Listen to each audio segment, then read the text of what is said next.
Hello everyone, मैं प्रभात गोयल आज आप सभी लोगों का स्वागत करता हूं हमारे इस ऑनलाइन चैनल संजय ट्यूटोरियल्स पे।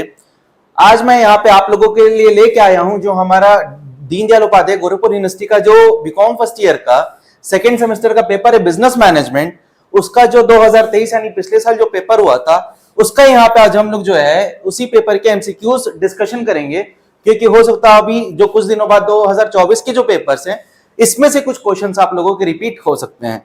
तो आइए चलिए हम लोग स्टार्ट करते हैं। हम लोग एक एक क्वेश्चंस देखेंगे और उसमें सारे उसके क्या करेक्ट ऑप्शंस है इसका हम लोग यहाँ पे ऑप्शंस देखते हैं। ठीक है, तो अब यहाँ पे देखिए सबसे पहला क्वेश्चन जो हम लोग एक सामने स्क्रीन पे आ रहा है वो ये है कि मैनेजमेंट का मतलब क्या होता है। तो मैनेजमेंट है, उसके आगे यहाँ पे कुछ ऑप्शंस दिए हैं, that is make use of scarce resources. Second option है make efficient use of resources. Third है rarely make uses of the scarce resources and fourth option है do not use scarce resources. तो इसका जो सही option है, सही option यहाँ पे हम लोगों के सामने आएगा makes efficient use of resources. यानी हम लोगों को याद होगा तो हम लोग जब मैनेजमेंट के कंसेप्ट को डिस्कस करते हैं तो मैनेजमेंट का कंसेप्ट क्या बोलता है, that management is an art of getting things done through others with the aim of achieving goals efficiently and effectively. यानी मैनेजमेंट की जब हम बात करते हैं तो मैनेजमेंट क्या बोलता है कि हमें क्या करना है। मैनेजमेंट एक प्रोसेस होता है जिसके थ्रू हम क्या करते हैं, अपने ऑर्गेनाइजेशनल गोल्स को हम लोग फुलफिल करते हैं और वो कैसे फुलफिल करते हैं, एफिशिएंटली और इफेक्टिवली। यानी मैनेजमेंट तब सही माना जाता है जब हम सारे के सारे रिसोर्सेज का क्या करते हैं, एफिशिएंट यूज करते हैं। ठीक है, आई होप सो ये समझ में आया होगा। अब हम लोग आते हैं सेकंड क्वेश्चन पे। ठीक है, अब यहाँ पे जो हमारे सामने सेकंड क्वेश्चन है ये स्क्रीन पे वो ये है कि मैनेजमेंट हेल्प्स इन अचीविंग। अब जब हम बात करते हैं मैनेजमेंट हेल्प्स इन अचीविंग, यानी यहाँ पे हमारा जो क्वेश्चन है वो बात करता है मैनेजमेंट के ऑब्जेक्टिव्स की। तो मैनेजमेंट की जब हम लोग ऑब्जेक्टिव्स की बात करते हैं तो मैनेजमेंट के मेनली हमारे पास 3 टाइप के ऑब्जेक्टिव्स आते हैं। ठीक है, एक हमारे ऑर्गेनाइजेशनल ऑब्जेक्टिव्स होते हैं, फिर सोशल ऑब्जेक्टिव्स होते हैं और कुछ हमारे फिर क्या होते हैं, इंडिविजुअल या पर्सनल ऑब्जेक्टिव्स होते हैं। तो यहाँ पे हमें 2 ऑब्जेक्टिव्स के बारे में दे रखा है, एक इंडिविजुअल गोल्स दे रखा है, दूसरा यहाँ पे ऑर्गेनाइजेशनल गोल्स दे रखा है। फिर option C both A and B है और ऑप्शन डी है नन ऑफ द अबव। तो यहाँ पे हमारा करेक्ट ऑप्शन क्या होगा, option C both A and B, क्योंकि मैनेजमेंट क्या करता है, हमारे इंडिविजुअल गोल्स और ऑर्गेनाइजेशनल गोल्स दोनों को अचीव करने में हेल्प करता है। ठीक है, अब यहाँ पे हम लोग आते हैं क्वेश्चन नंबर 3 जो कि बहुत ही सिंपल है। यहाँ पे that scientific management was developed by whom. तो साइंटिफिक मैनेजमेंट हम लोगों को सबको ही पता है ऑलमोस्ट कि साइंटिफिक मैनेजमेंट के जो फादर है जिनको हम लोग क्या बोलते हैं, एफडब्ल्यू टेलर। एफडब्ल्यू टेलर ने क्या किया था, यहाँ पे साइंटिफिक मैनेजमेंट की उन्होंने थ्योरी दिए थे, उसके उन्होंने प्रिंसिपल्स दिए थे और टेक्निक्स दिए थे। यहाँ पे हमारा जो थर्ड क्वेश्चन है उसका आंसर यहाँ पे है एफडब्ल्यू टेलर। ठीक है, इसके बाद हम लोगों का यहाँ पे अब हम लोग आते हैं अपने फोर्थ क्वेश्चन पे। तो फोर्थ क्वेश्चन पे यहाँ पे क्या लिखा है, administration management theory was developed by. तो यहाँ पे जब हम लोग बात करते हैं एडमिनिस्ट्रेशन मैनेजमेंट की तो ये भी हमारा क्या बोलते हैं, हेनरी फ्यूल के द्वारा डेवलप किया गया था। ठीक है, क्योंकि ये जो हमारा जनरल थ्योरी ऑफ मैनेजमेंट है इसके फादर हम लोग हेनरी फ्यूल को बोलते हैं। तो उन्होंने यहाँ पे क्या किया था, हमारा एडमिनिस्ट्रेशन मैनेजमेंट थ्योरी भी दिया था। ठीक है, तो इसका जो ऑप्शन है वो ऑप्शन नंबर सी हमारा जो है यहाँ पे करेक्ट है।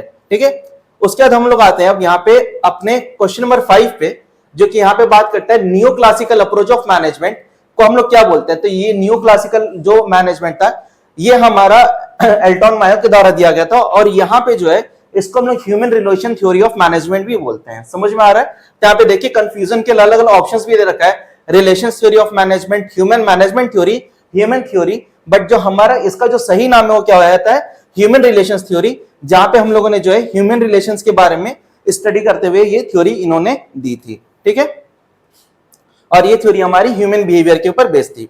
अब उसके बाद यहाँ पे हमारा क्वेश्चन नंबर 6 की जब हम बात करते हैं तो क्वेश्चन नंबर 6 हमारे यहाँ पे क्या है, कंटिजेंसी अप्रोच टू मैनेजमेंट। तो कंटिजेंसी अप्रोच यानी कंटिजेंसी वर्ड का मैंने मतलब बताया था कि डिपेंडिंग अपॉन द सिचुएशन। तो यहाँ पे कंटिजेंसी वर्ड का मतलब क्या होता है, डिपेंडिंग अपॉन द सिचुएशन। तो कंटिजेंसी अप्रोच हमारे, इसीलिए इसको हम लोग जो दूसरा नाम है वो क्या है हमारा यहाँ पे सिचुएशनल अप्रोच है। क्या इसका नाम, सिचुएशनल अप्रोच जो है इसका दूसरा नाम है। बाकी यहाँ पे क्लासिकल अप्रोच है, बिहेवियरल अप्रोच है, सिस्टम अप्रोच है। ये सब अलग अलग अप्रोचेस थे मैनेजमेंट के इवोल्यूशन के, जहां पे हमारा कंटिजेंसी अप्रोच को हम लोग क्या बोलते हैं, सिचुएशनल अप्रोच बोलते हैं। ठीक है, अब हम लोग चलते हैं यहाँ पे नेक्स्ट क्वेश्चन पे। तो नेक्स्ट क्वेश्चन यहाँ पे क्या था हमारा, second phase of Hawthorne studies consist of. तो यहाँ पे जो हॉथरॉन थे उनका यहाँ पे सेकेंड जो फेज था वो किससे रिलेटेड था, तो ये हमारा जो रिलेटेड था वो था रिलाई असेंबली टेस्ट और रूम एक्सपेरिमेंट से। ठीक है, इसके यहाँ पे जो था बैंकिंग वायरिंग ऑब्जर्वेशंस। तो यहाँ पे जो हॉथरॉन थे, इन्होंने बेसिकली यहाँ पे 4 फेजेस दिए थे जब ये एक्सपेरिमेंट कर रहे थे, ठीक है। तो जिसमें हम लोग बात करते हैं जब सेकंड फेज की, तो सेकंड फेज हमारा क्या था, bank wiring observation room study हमारा इसका सेकंड फेज था, ठीक है। फर्स्ट फेज हमारा ये था रिले असेंबली, और भी इसके अलावा 2 फेज और थे, ठीक है। तो ये हमारे यहाँ पे सेकंड ऑप्शन इसका करेक्ट होगा। अब आते हैं, अब यहाँ पे हम लोग चलते हैं क्वेश्चन नंबर 8 पे। तब यहाँ पे देखिए क्वेश्चन नंबर 8 लिखा हुआ है, in planning annexing the situation is the, यहाँ पे एनेक्सिंग वर्ड लिखा है, थोड़ा सा मुझे लगता है कि यूनिवर्सिटी का यहाँ पे स्पेलिंग एरर है, क्योंकि हिंदी में यहाँ पे देखिए लिखा है नियोजन में स्थिति का आकलन करना। आकलन मींस क्या होता है, जब हम लोग प्लानिंग करते हैं तो प्लानिंग करने से पहले सबसे पहले हम लोग क्या करते हैं, एनालिसिस ऑफ बिजनेस एनवायरनमेंट करते हैं। तो यहाँ पे जो फर्स्ट स्टेप होता है हमारा मैनेजमेंट को, जब हम लोग क्या करते हैं प्लानिंग करने जाते हैं, तो मैनेजमेंट प्लानिंग करने से पहले क्या करता है, हमारा सिचुएशंस का एनालाइज करता है, नहीं वो एनवायरनमेंट की स्टडी करता है, ठीक है। तो यहाँ पे हमारा जो ऑप्शन नंबर फर्स्ट है, ऑप्शन है दैट प्लानिंग में एनालाइजिंग द सिचुएशन हमारा क्या होता है, फर्स्ट स्टेप होता है, ठीक है, प्लानिंग प्रोसेस का। चलिए अब उसके बाद आते हैं हम लोग यहाँ पे क्वेश्चन नंबर 9 पे। और क्वेश्चन नंबर 9 यहाँ पे क्या है कि प्लानिंग क्या होता है। तो प्लानिंग की जब हम बात करते हैं तो प्लानिंग के ये यहाँ पे बात कर रहे हैं फंक्शन की या फीचर्स की बात कर रहा है कि प्लानिंग जॉब ओरिएंटेड होता है, मैन ओरिएंटेड होता है या गोल ओरिएंटेड होता है। तो यहाँ पे जो प्लानिंग रहता है वो गोल ओरिएंटेड होता है, क्योंकि प्लानिंग में हम लोग यहाँ पे क्या करते हैं, सर प्लानिंग में हम लोग अपने गोल्स को सेट करते हैं, ठीक है। उसके बाद जब हम यहाँ पे बात करते हैं कि प्लानिंग कैसा प्रोसेस है, तो प्लानिंग हम लोगों को पता है प्लानिंग का एक फंक्शन होता है जिसको हम लोग बोलते हैं, यहाँ पे प्लानिंग कौन सा प्रोसेस है, तो फिजिकल है, लॉन्ग है, मेंटल है। तो बोला जाता है कि planning is a mental exercise. Planning हमारा क्या है, प्लानिंग हमारा जो है मेंटल एक्सरसाइज है। तो इस वजह से यहाँ पे हमारा ऑप्शन नंबर सी जो है वो करेक्ट होगा, ठीक है। अब यहाँ पे हम लोग आते हैं क्वेश्चन नंबर 11 की। तो क्वेश्चन 11 में आप पूछ रहे हैं which of the following fails under the single use plans. तो जब हम लोग प्लानिंग प्रोसेस की बात करते हैं तो प्लानिंग प्रोसेस से हम लोगों का क्या आउटकम आता है, वहां पे हमारे प्लान्स बनते हैं। तो प्लान्स हमारे पास 2 टाइप के आते हैं, कुछ स्टैंडिंग प्लान्स होते हैं, यानी ऐसे प्लान्स जो हमने एक बार बना लिए वो हमेशा के लिए वो प्लान्स चेंज नहीं होते हैं, और कुछ हमारे सिंगल यूज प्लान्स होते हैं। तो जब हम लोग बात करते हैं ऑर्गेनाइजेशनल प्लान्स की, तो उसमें मेथड्स हो गया, रूल्स हो गया, शेड्यूल्स हो गया, ये कुछ ऐसे प्लान्स होते हैं जो हमारे स्टैंडिंग होते हैं, बट जो बजट रहता है, बजट हमारे क्या होता है, सिंगल यूज प्लान्स होता है। बजट हमारे क्या होता है दोस्तों, ये सिंगल यूज प्लान्स होता है, यानी बजट हम लोग क्या करते हैं, टाइम टू टाइम प्रिपेयर करते हैं और अलग अलग चीजों के लिए हम लोग क्या करते हैं, डिफरेंट बजट्स बनाते हैं, ठीक है। तो ये हमारे यहाँ पे बजट होगा। अब यहाँ पे जब हम लोग बात करते हैं क्वेश्चन नंबर 12 में, तो क्वेश्चन स्टेप यहाँ पे क्या बोल रहा है, the concluding step in the planning process, यानी प्लानिंग प्रोसेस का लास्ट स्टेप क्या होता है। तो लास्ट स्टेप क्या होता है, सबसे पहले मैंने बताया था कि हम लोग क्या करते हैं, सिचुएशंस का एनालिसिस करते हैं। फिर सेकंड ऑप्शन में हम लोग क्या करते हैं, सेटिंग करते हैं ऑब्जेक्टिव्स का, और उसके बाद क्या करते हैं, हम लोग डिफरेंट ऑल्टरनेटिव्स बनाते हैं। डिफरेंट ऑल्टरनेटिव्स में से फिर हम लोग क्या करते हैं, बेस्ट ऑल्टरनेटिव का सिलेक्शन करते हैं। सिलेक्शन करने के बाद फिर हम लोग क्या करते हैं, सिलेक्शन करने के बाद फिर हम लोग यहाँ पे प्लान्स का जो है एग्जीक्यूशन करते हैं। क्या करते हैं, प्लान्स का एग्जीक्यूशन करते हैं। तो एग्जीक्यूशन का मतलब क्या हो गया, यानी हम लोग यहाँ पे कंक्लूड कर लेते हैं कि हमारा बेस्ट प्लान क्या है, और बेस्ट प्लान को कंक्लूड करने के बाद हम लोग उसको फिर क्या करते हैं, फॉलो करना स्टार्ट करते हैं। तो यहाँ पे एग्जीक्यूशन ऑफ प्लान हमारा क्या है, कंक्लूडिंग स्टेप होता है प्लानिंग प्रोसेस का, ठीक है। अब यहाँ पे हम लोग बात कर रहे हैं क्वेश्चन नंबर 13 की, और यहाँ पे देखिए लिखा है कि decision is the selection among the different alternative. यहाँ पे ये जो स्टेटमेंट है ये किसके द्वारा दिया गया था, तो ये हम यहाँ पे देखेंगे तो ये डिफरेंट राइटर्स हैं, आर एस डावर है, पीटर एफ ड्रुकर है। तो ये जो स्टेटमेंट है decision is the selection among the different alternatives, ये हमारे यहाँ पे दिया गया था जॉर्ज आर टेरी के द्वारा ये जो है स्टेटमेंट दिया गया था, ठीक है।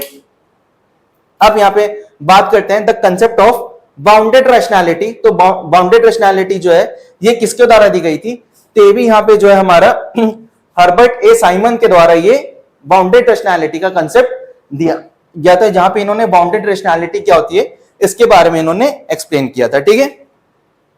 अब यहाँ पे हम बात करते हैं क्वेश्चन नंबर 15, ये हमारा पॉलिसी डिसीजंस है। तो पॉलिसी में बता दूं तो ये हम लोगों का एक टाइप ऑफ प्लान होता है, और हम लोगों को पता है जो प्लानिंग फंक्शन होता है वो टॉप मैनेजमेंट का फंक्शन होता है। तो उसी तरीके से जो पॉलिसी डिसीजंस होते हैं ये हमारे किसके द्वारा लिए जाते हैं, तो यहाँ पे ऑप्शन दिया हुआ है lower level management, middle level management, but यहाँ पे हमारा जो सही ऑप्शन है वो क्या है, वो टॉप लेवल मैनेजमेंट है, क्योंकि पॉलिसी डिसीजंस मैंने बोला ना प्लानिंग का ही पार्ट होता है और ये टॉप लेवल के द्वारा डिसाइड किया जाता है, ठीक है। तो यहाँ पे हमारा ऑप्शन नंबर सी करेक्ट था। अब आते हैं क्वेश्चन नंबर 16 पे। क्वेश्चन नंबर 16 यहाँ पे देखिए लिखा हुआ है decision making is the primary function of. जब हम लोग बात करते हैं डिसीजन मेकिंग की, तो तो डिसीजन मेकिंग हमारा प्लानिंग प्रोसेस का एक पार्ट होता है। जब यहाँ पे हम क्या करते हैं, हम लोग अपने बेस्ट ऑल्टरनेटिव का सिलेक्शन करते हैं, तो उसको जो है उसी प्रोसेस को कहीं ना कहीं डिसीजन मेकिंग बोला जाता है। और डिसीजन मेकिंग जो है प्राइमरी फंक्शन किसका होता है, ये हर एक मैनेजर को क्या करना पड़ता है, कोई भी प्लान बनाने से पहले डिसीजन मेकिंग करना पड़ता है। ठीक है, उसके बाद सेल्समैन होते हैं चाहे पियून होता है, वो उस डिसीजन को आगे फॉलो करते हैं। तो ये हमारा क्वेश्चन नंबर 16 था। अब हम लोग आते हैं क्वेश्चन नंबर 17 पे। क्वेश्चन नंबर 17 क्या बोलता है, what are the characteristics of a programme decisions. यानी जब हम लोग बात करते हैं प्रोग्राम डिसीजंस, तो प्रोग्राम डिसीजन जनरली हमारे क्या होते हैं, रूटीन डिसीजंस होते हैं। क्या होते हैं क्लास, रूटीन डिसीजंस होते हैं। ठीक है, तो यानी ऐसे डिसीजंस होते हैं जो एक बार सेट हो जाते हैं तो इनमें जनरली चेंजेस नहीं होते हैं। ठीक है, तो जो प्रोग्राम डिसीजंस होते हैं वो हमारे कॉम्प्लेक्स, रिस्की, सेकंड है uncertain, non routine, low risk, uncertain. तो ये हमारे क्या होते हैं, ये हमारे जो है रूटीन एंड नॉन कॉम्प्लेक्स होते हैं। ठीक है, समझ में आ रहा है, यानी ये ऐसे डिसीजंस होते हैं जो जनरली हम लोग चेंज नहीं करते हैं। फिर हम लोग यहाँ पे बात करते हैं क्वेश्चन नंबर 18 की, that what is intuitive decision making upon. यानी जब हम लोग बात करते हैं इंट्यूशंस के, यहाँ पे एक वर्ड आ रहा है इंट्यूटिव, तो इंट्यूटिव का मतलब होता है हमें जैसा लगता है उस हिसाब से यहाँ पे हम क्या करते हैं, डिसीजन मेकिंग करते हैं। तो ये जो हम लोग डिसीजन मेकिंग इंट्यूशंस के बेसिस पे करते हैं, तो इंट्यूशन हमारा जनरली क्या बोला जाता है कि हम अपने समझदारी पे सोच समझ के जो हम डिसीजन हमें लगता है वो हम लेते हैं। तो यहाँ पे इंट्यूटिव डिसीजन मेकिंग किसके बेसिस पे होती है, तो हमारे रैशनैलिटी यानी तर्क संगत समझदारी के बेसिस पे होती है। ठीक है, समझ में आ रहा है। तो क्लास अब यहाँ पे हम लोग का ये जो नेक्स्ट क्वेश्चन है the concept of management by objective. यानी जो मैनेजमेंट बाय ऑब्जेक्टिव है ये हमारे किसके द्वारा दिया गया था, तो ये हमारा पीटर एफ ड्रूगर के द्वारा दिया गया था, जिन्होंने यहाँ पे क्या किया था, मैनेजमेंट बाय ऑब्जेक्टिव की पूरी थ्योरी इन्होंने प्रपोज करी थी। ठीक है, तो क्लास ये जो है हमारा क्वेश्चन 19 था। अब हम लोग आते हैं यहाँ पे क्वेश्चन नंबर 20 पे। तो क्वेश्चन नंबर 20 यहाँ पे क्या बोलता है, now management by objectives involves. जब हम यहाँ पे मैनेजमेंट बाय ऑब्जेक्टिव्स की बात करते हैं तो मैनेजमेंट बाय ऑब्जेक्टिव्स क्या क्या इन्वॉल्व करता है, तो यहाँ पे देखिए ऑप्शन दिया है, team efforts by the subordinates to achieve organisational goals. ये फिर यहाँ पे क्या लिखा है, efforts by top executions to achieve, और टॉप यहाँ पे एग्जीक्यूटिव ही होगा, efforts by top executives to achieve organisational goals. फिर यहाँ पे क्या है, efforts by middle level managers to achieve organisational goals, और ऑप्शन डी दिया है, effort by the lower level subordinates to achieve organisational goals. तो यहाँ पे जब हम लोग बात करते हैं तो ये जो मैनेजमेंट बाय ऑब्जेक्टिव रहता है ओवरऑल टीम एफर्ट रहता है, जहां पे सारे लोग मिलकर क्या करते हैं, पूरे ऑर्गेनाइजेशनल के ऑब्जेक्टिव्स को अचीव करने में क्या करते हैं, हेल्प करते हैं। ठीक है, तो यहाँ पे हमारा कौन सा ऑप्शन करेक्ट है, ऑप्शन ए हमारे यहाँ पे करेक्ट है। फिर आते हैं यहाँ पे हम लोग क्वेश्चन नंबर 21 में। तो क्वेश्चन नंबर 20 यहाँ पे क्या बोला गया है, in management by objectives process goal setting is. तो यहाँ पे जब हम बात करते हैं मैनेजमेंट बाय ऑब्जेक्टिव्स की, तो यहाँ पे हर एक लेवल पे, हर एक स्टेज पे क्या किया जाता है, पूरे ऑर्गेनाइजेशनल गोल्स को स्मॉल फेजेस में डिवाइड करके सेट किया जाता है। तो इस वजह से यहाँ पे बोला कि क्या ये सिंगल स्टेज है, the answer is no. Middle stage, double stage भी नहीं है, ट्रिपल स्टेज भी नहीं। ये हमारा कैसा प्रोसेस होता है, ये हमारा मल्टी स्टेज प्रोसेस होता है, क्योंकि मैनेजमेंट बाय ऑब्जेक्टिव्स में क्या होता है, हम लोग हर एक स्टेज पे पूरे ऑर्गेनाइजेशनल गोल्स को क्या करते हैं, स्मॉल ऑब्जेक्टिव्स में डिसाइड करते हुए यहाँ पे हम लोग जो है अपने ऑब्जेक्टिव्स को तय करते हैं, और ये स्मॉल ऑब्जेक्टिव्स अचीव करके हम क्या करते हैं, ओवरऑल ऑर्गेनाइजेशनल ऑब्जेक्टिव्स को अचीव करते हैं। ठीक है, होप से कॉन्सेप्ट भी समझ में आएगा 21 वाले क्वेश्चन का। अब हम लोग आते हैं क्वेश्चन नंबर 22 पे, और क्वेश्चन नंबर 22 की जब हम लोग यहाँ पे बात करते हैं तो यहाँ पे आप देखिए क्वेश्चन नंबर 22 क्या बोल रहा है, in MBO the manager and subordinate jointly. यहाँ पे मैनेजमेंट बाय ऑब्जेक्टिव में क्या होता है, मैनेजर्स और सबऑर्डिनेट में क्या करेंगे, तो क्या ये लोग defines each individual major areas of responsibility, identify common goals, and यहाँ पे क्या लिखा है, access the contribution of each of its members. यानी मैनेजमेंट बाय ऑब्जेक्टिव में क्या होता है, यहाँ पे sir individual major areas of responsibility भी डिसाइड करी जाती है, ऑर्गेनाइजेशन के कॉमन गोल्स को भी आइडेंटिफाई किया जाता है, और यहाँ पे क्या होता है, हर एक इंडिविजुअल जो अपने लेवल पे क्या करते हैं, कंट्रीब्यूट करता है, हर एक मेंबर उसके भी कंट्रीब्यूशन को यहाँ पे हम लोग क्या करते हैं, एसेस करते हैं। तो इस वजह से यहाँ पे हमारा कौन सा करेक्ट ऑप्शन है, तो यहाँ पे ऑप्शन डी जो है हमारा करेक्ट ऑप्शन होगा। यानी ये सारे के सारे काम हम लोग क्या करते हैं, मैनेजमेंट बाय ऑब्जेक्टिव्स में मिलके करते हैं। ठीक है, अब हम लोग आते हैं यहाँ पे नेक्स्ट क्वेश्चन पे। तो नेक्स्ट क्वेश्चन यहाँ पे अब हमारा है क्वेश्चन नंबर 23, जहां पे क्या लिखा है, management by action technique should be applied instead of management by objective. ये सजेशन किसके द्वारा दिया गया था, तो यहाँ पे जो पीटर एफ ड्रूकर थे उन्होंने मैनेजमेंट बाय ऑब्जेक्टिव के कंसेप्ट को दिया था।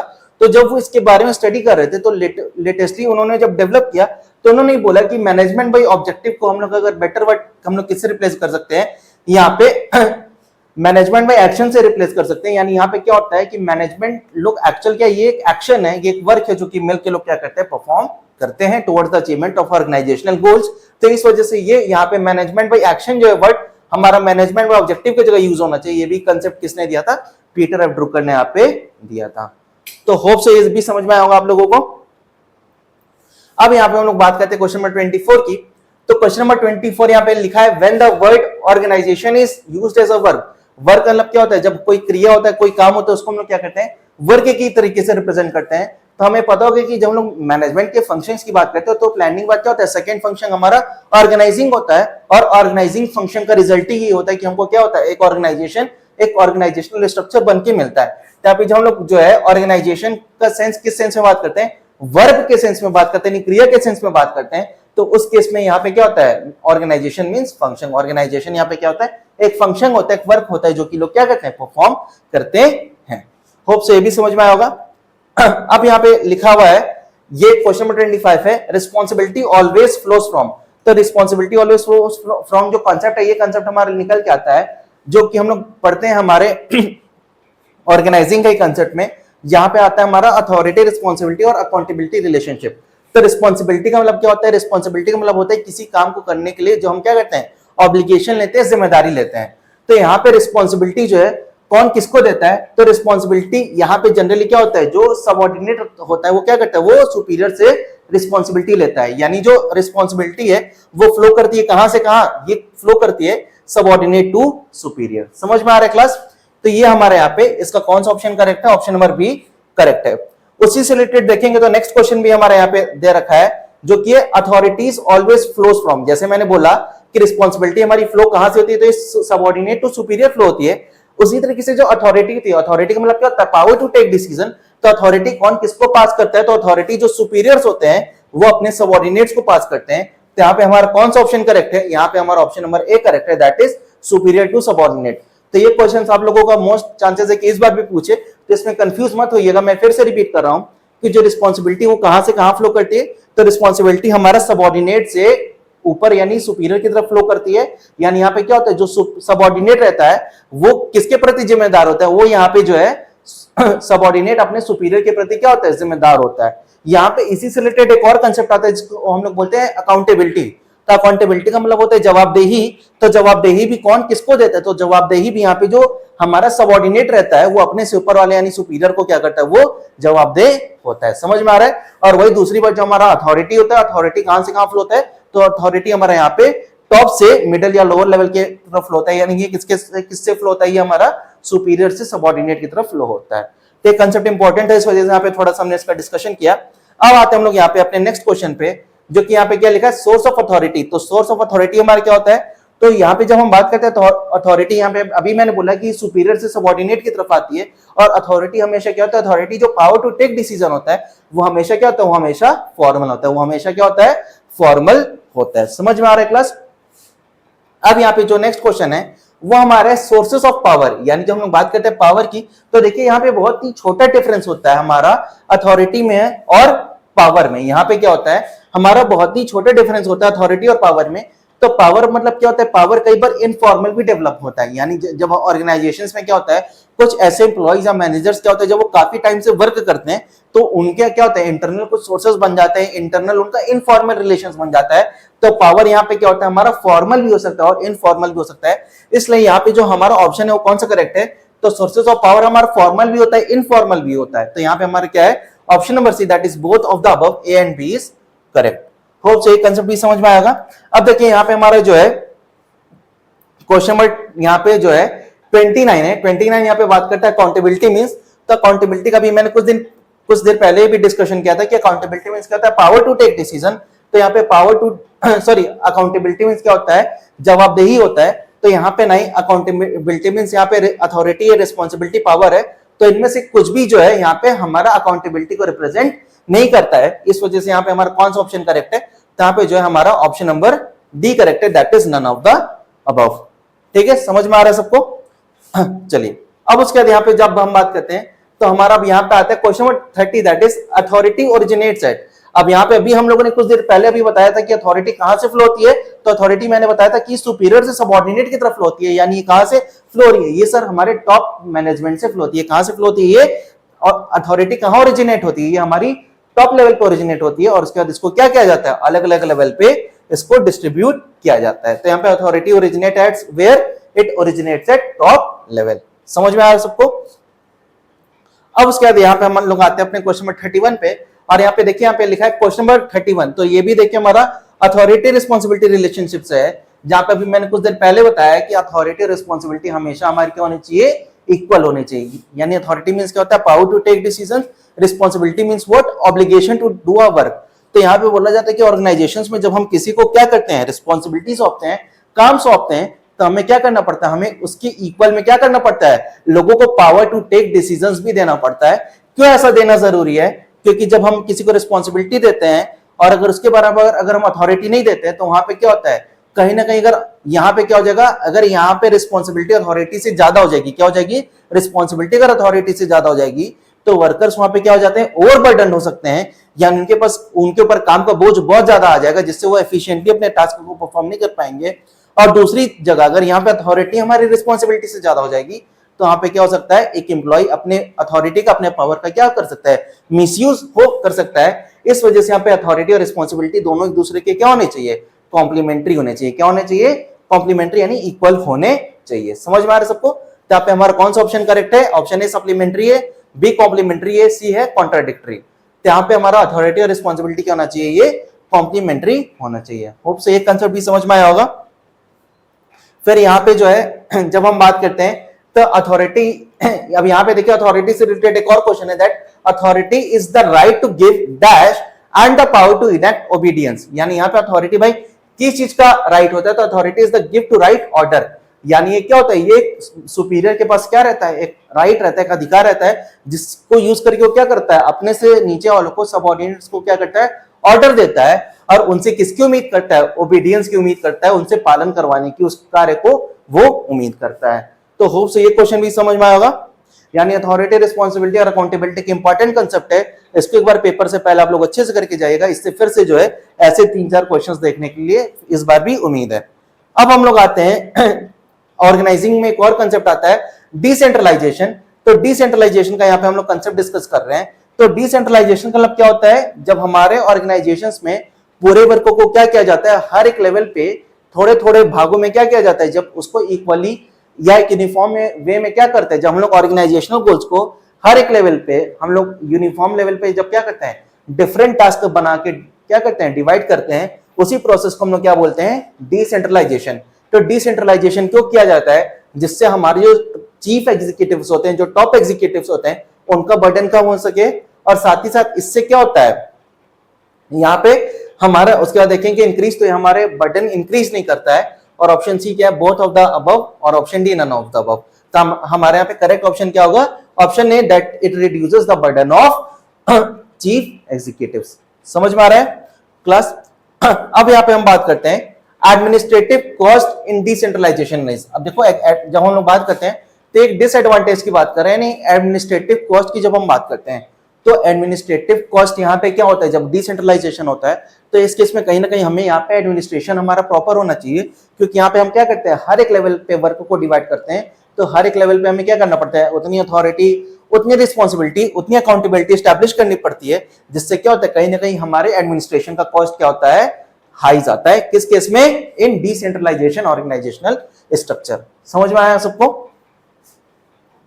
अब उसके बाद यहाँ पे हम बात करते हैं क्वेश्चन नंबर 35 की। तो क्वेश्चन नंबर 35 यहाँ पे क्या है, dash is highly suitable for large organisations having a large number of managerial personal at different levels. तो यहाँ पे बात कर रहे हैं कि कौन सा स्ट्रक्चर प्रेफर होता है, जहां पे लार्ज ऑर्गेनाइजेशंस में centralisation, decentralisation, departmentalisation, and option D है नन ऑफ द अबव। तो यहाँ पे हमारा क्या होता है, डिसेंट्रलाइजेशन यानी डिसेंट्रलाइज्ड स्ट्रक्चर क्या होता है, ऐसे ऑर्गेनाइजेशंस के लिए प्रेफर किया जाता है जहां पे क्या होता है, large number of managerial personnels different levels पे रिक्वायर्ड होते हैं। ठीक है।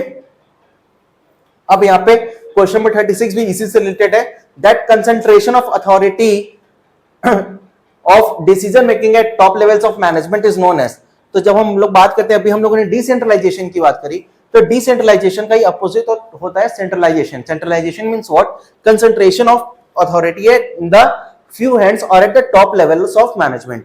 यानी ऐसा ऑर्गेनाइजेशन जहां पे क्या होता है, डिसीजन लेने का जो पावर जब क्या होता है कुछ ही लोगों के हाथ में होता है, तो ऐसे ऑर्गेनाइजेशंस को हम लोग क्या बोलते हैं? Centralised organisational structure. तो यहाँ पे हमारे क्या ऑप्शन है? कंसंट्रेशन है, ऑप्शन बी डिसेंट्रलाइजेशन है, ऑप्शन डी सेंट्रलाइजेशन है और option D none of the above. तो यहाँ पे हमारा करेक्ट ऑप्शन क्या होगा? Option C, that is centralisation. यानी सेंट्रलाइज्ड ऑर्गेनाइजेशनल स्ट्रक्चर में क्या होता है, जो अथॉरिटी रहती है डिसीजंस मेकिंग की वो कुछ ही लोगों के हाथ में कंसंट्रेट रहती है, और वो भी कौन होते हैं? हमारे मेनली टॉप लेवल के लोग होते हैं। समझ में आ रहा है?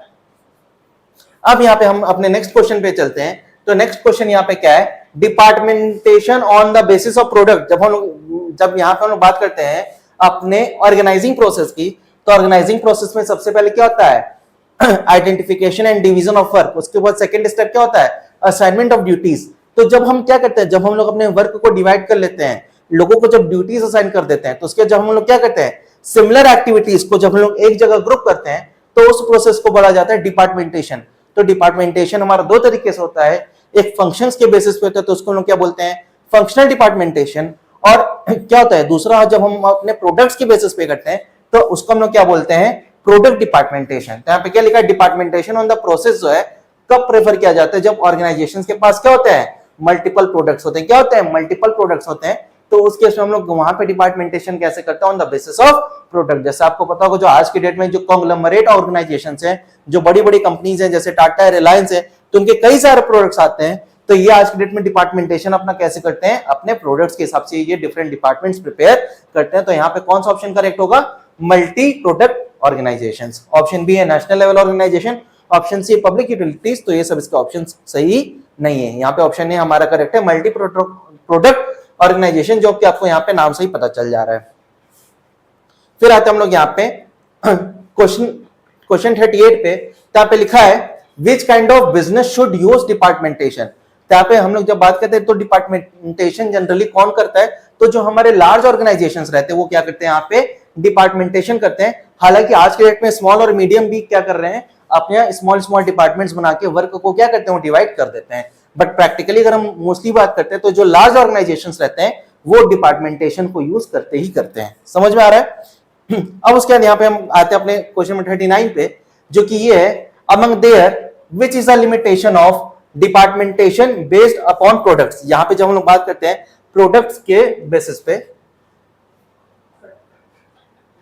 जब हम लोग यहाँ पे बात करते हैं प्रोडक्ट्स के बेसिस पे, तो यहाँ पे क्या है? Among there which is the limitation. यानी यहाँ पे जब प्रोडक्ट डिपार्टमेंटेशन किया जाता है तो उसका यहाँ पे लिमिटेशन क्या होता है? तो यहाँ पे सबसे पहले तो स्पेशलाइजेशन तो फायदा है, दूसरा डिवीजन ऑफ लेबर भी फायदा है। बट यहाँ पे जब हम लोग बात करते हैं डेवलपमेंट ऑफ एम्प्लॉयज की, तो इस केस में क्या होता है? जब हम लोग प्रोडक्ट बेस्ड डिपार्टमेंटेशन करते हैं तो यहाँ पे हमारे जो है डेवलपमेंट ऑफ एम्प्लॉयज भी होता है। बट यहाँ पे जब मैनेजमेंट की कॉस्ट की बात करते हैं तो मैनेजमेंट कॉस्ट यहाँ पे क्या हो जाता है? हमारा हाई हो जाता है। क्या हो जाता है? यहाँ पे हमारा मैनेजमेंट कॉस्ट इंक्रीज होता है। तो यहाँ पे हमारा क्या है? ऑप्शन नंबर डी जो है वो करेक्ट है। समझ में आ रहा है? फिर यहाँ पे लास्ट क्वेश्चन हमारा है बिजनेस मैनेजमेंट 1 का, जो कि departmentation on the basis of function. यहाँ पे जब हम लोग बात करते हैं फंक्शन के बेसिस पे, तो देखिए यहाँ पे customer wise, area wise, time wise, function wise दे रखा है। तो इसको हम लोग क्या बोलते हैं? फंक्शन वाइज डिपार्टमेंटेशन, जो कि अभी मैंने कुछ देर पहले डिस्कस किया था। जब लोग डिपार्टमेंटेशन करते हैं तो ये दो बेसिस पे होता है, एक on the basis of product होता है और on the basis of function. तो फंक्शन के बेसिस पे हमारे क्या होता है? फंक्शन वाइज डिपार्टमेंटेशन होता है। तो यहाँ पे दोस्तों हम लोगों ने डिस्कशन किया अपने एमसीक्यूज जो कि थे हमारे बिजनेस मैनेजमेंट 1 के पेपर के। तो इस वीडियो में हम लोग इतना ही करते हैं, ठीक है। होप सो सारे एमसीक्यूज आप लोगों को समझ में आया होगा। हो सकता है यहाँ पे कुछ एमसीक्यूज में माइट भी डिस्प्यूट्स अराइज हो सकते हैं। तो अगर आप लोगों को कुछ ऐसा लगता है जहां पे डिस्प्यूट है तो उसको आप लोग कमेंट बॉक्स में जरूर मेंशन करिएगा, वहां पे हम उसको जो है लेके क्लैरिफिकेशन आपको दे देंगे, ठीक है। तो चलिए हम लोग इस वीडियो के लिए इतना ही रखते हैं। थैंक यू, और उम्मीद करता हूं आप लोगों को ये वीडियोस पसंद आए, और अगर पसंद आए तो इस वीडियो को जरूर लाइक भी करिएगा, शेयर भी करिएगा और सब्सक्राइब भी करिएगा हमारे चैनल को। Thank you.